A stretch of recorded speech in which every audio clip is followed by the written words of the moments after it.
مساء الخير حبايبي، ازيكم عاملين ايه؟ يا رب تكونوا بخير وسعاده. وحشتوني جدا واخيرا رجعت لكم بفيديو جديد النهارده. الفيديو ده فيه حاجه حلوه قوي هنعملها مع بعض، هي كيكه الرواني او كيكه البسبوسه، عشان هي خليط كده من دقيق البسبوسه والدقيق العادي. يلا حبايبي بينا على الطريقه والمقادير. اول حاجه حبايبي هنبتدي بالشربات، عشان لازم الشربات بتاعها يكون بارد. معانا كوبايه سكر ومعانا كوبايه ميه بنفس الكوبايه، نعاير كل حاجه.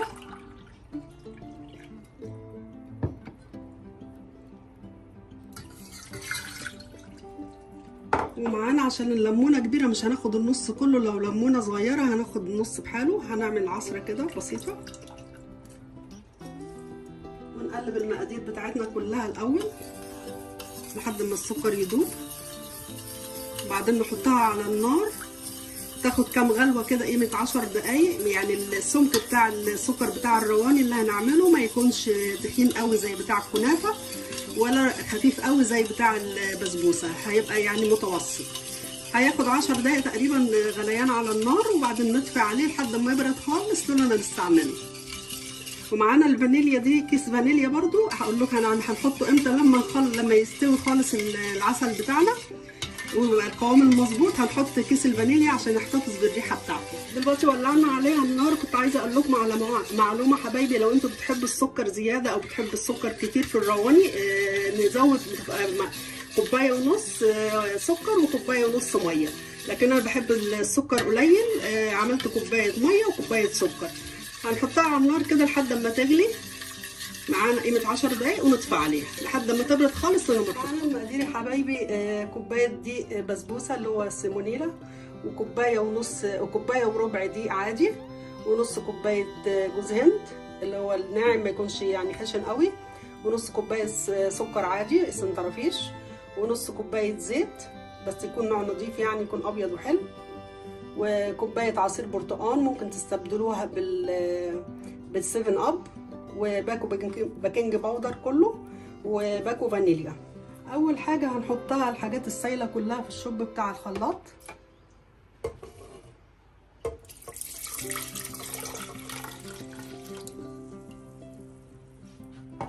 حطينا العصير البرتقال، ودلوقتي نص كوبايه الزيت، وهنحط معاهم السكر،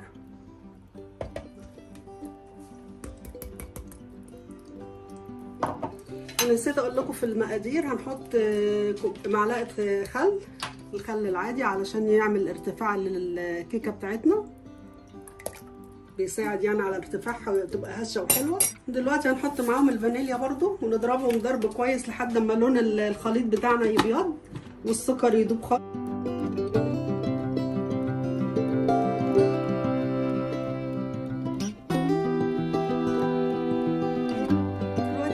المكونات الجافه كلها اللي هو الدقيق كوبايه وربع، ونص كوبايه جوز الهند، وكوبايه دقيق البسبوسه، وهنحط معاهم البيكنج باودر كله،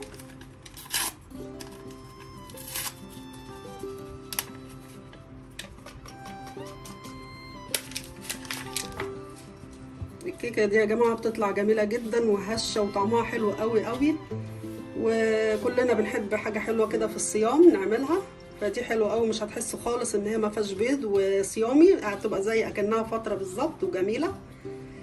اعملوها بقى بعد ما تشوفوا الفيديو باذن الله، جربوها. انا قلبت كل المكونات كده مع بعضها. هنحط بقى السوائل اللي احنا ضربناها في الخلاط عليها. انا قبل ما ابتدي في عمايل الكيكه كنت مولعه الفرن على 180 فوق وتحت، واللي ما عندوش فوق وتحت يولع على تحت الاول، وبعد ما يستوي من تحت وتحسوا الحروف بتاعتها استوت تولعوا الشوايه، مفيش كده يعني دقيقتين ولا حاجه وتطفوها. دلوقتي بص المكونات السايله لما ضربتها بص بقت ابيضت لونها ازاي، وبقت عامله زي عملت ريم كده. هندلقها دلوقتي على المكونات الجافه اللي احنا خلطناها على بعض.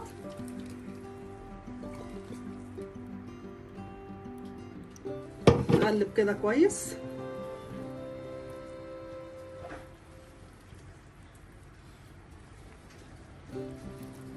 لحد ما تلاقوا المكونات كلها بقت ناعمه ما فيهاش اي زغمده. تقلبوها كويس قوي.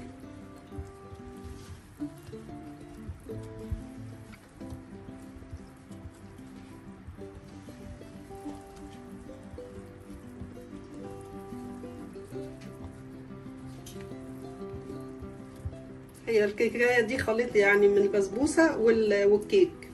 البسبوسه مش بتنجح معاه، يعمل الكيكايه دي هتطلع معاه حلوه قوي قوي وناجحه ونتيجتها جميله جدا، يعني ما يقلقش ولا يخاف.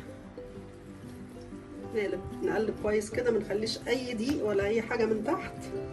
ادي حبايبي بعد ما قلبناها كويس، ادي القوام بتاعها ما بيكونش سايل قوي ولا تخين قوي زي ما انتم شايفين، وقلبنا كويس قوي الدقيق وكل حاجه ممتزجه مع بعضها. معانا صينيه هنا مقاس 28، لو حبينا انها تبقى عاليه تبقى في المقاس ده، لو حبينا تبقى رفيعه وخفيفه يبقى في مقاس 30. الصينيه دي انا دهناها زيت من تحت وحاطه فيها ورق زبده ودهناها زيت برده. هنحط فيها الخليط بتاعنا.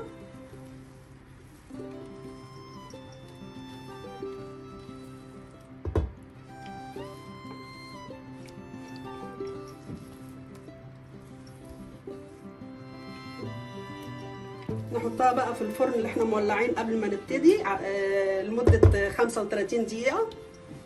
ما نفتحش عليها طبعا خالص، زي نعملها زي الكيكة بالظبط، ما نفتحش عليها قبل نص ساعة، ونعمل لها اختبار بالخلة ونشوفها لو استوت يبقى خلاص. نساوي العجين بتاعنا كده كويس الكيكة عشان ما تبقاش حتة عالية وحتة واطية، ونديها ضربتين كده بس. هحطها في الفرن وانا جهزت العسل طبعا وبرد، لولا ما هنحط عليها العسل لما تطلع على طول، العسل بتاعنا يكون بارد. دي حبايبي بعد ما طلعت من الفرن اخدت 30 دقيقه بالظبط. هنعمل لها اختبار بالخله السنان عشان نشوفها مستويه ولا لا. بصوا ومعانا الشربات بتاعنا طبعا بعد ما برد خالص هنحطه عليها. بص السمك بتاع الشربات مش تخين قوي ولا خفيف قوي، ندلقه عليها كده بالتساوي كله.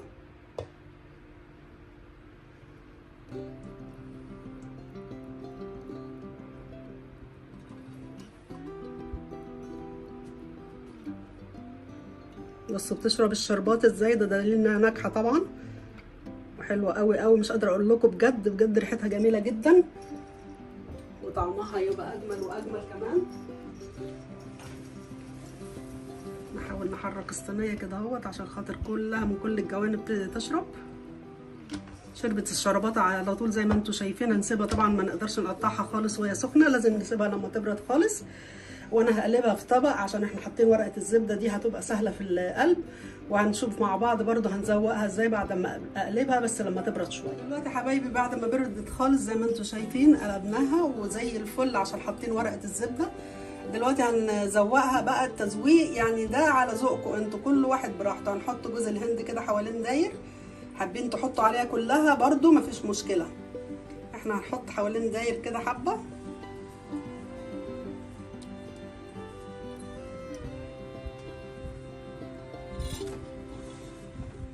هنعمل كده كذا دايره جوه بعض.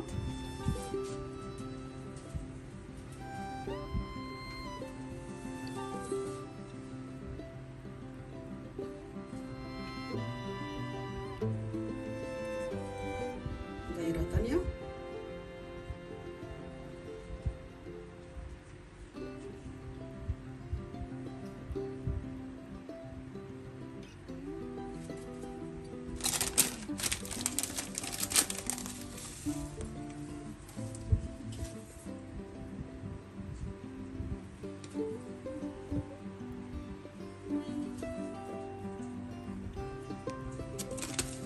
ممكن برضو لو حابين تحطوا بتاع ده كريم شانتيه منظر زي التورته كده برضو يبقى شكلها حلو قوي، وتحطوا عليها الكريز اللي هو محلى هيبقى حلو قوي باذن الله. برضو ده التزويق ده بقى حسب راحتكم انتوا.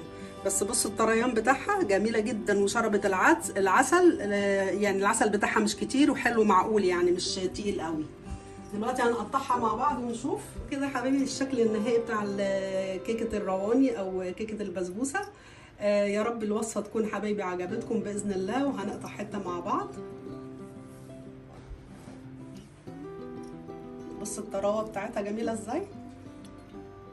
انا ما حبيتش طبعا انها تكون تخينه قوي، انا حابه ان هي تبقى عامله زي البسبوسه كده، السمك بتاع البسبوسه. لو حابين ان هي تبقى السمك بتاعها اكتر من كده ممكن تحطوها في صينيه اصغر من كده. دي المقاس بتاعها 28، فممكن تحطوها في مقاس مثلا 24.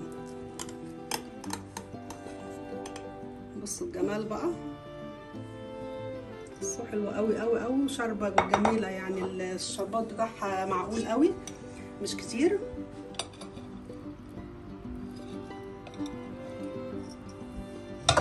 ادي شكلها من جوه برضو اهي، حلوه قوي وهشه وخفيفه وجميله جدا، لا فيها بيض ولا فيها اي حاجه، وبمكونات بسيطه موجوده في البيت عندنا كلنا في البيت، مش هيتكلفنا يعني كتير. اتمنى الوصفه يا حبايبي تكون عجبتكم، ولو عجبتكم اللي ما اشتركش في القناه يدوس على كلمه سبسكرايب، واللي مشترك معايا يدوس على علامه اللايك عشان الفيديو يترفع، وما تنسوش تفعلوا زر الجرس عشان يوصلكم كل جديد، وتدوس على كلمة الكل برضو عشان يوصلكم كل الفيديوهات الجديدة. بقول لكم سلام حبايبي، باي باي.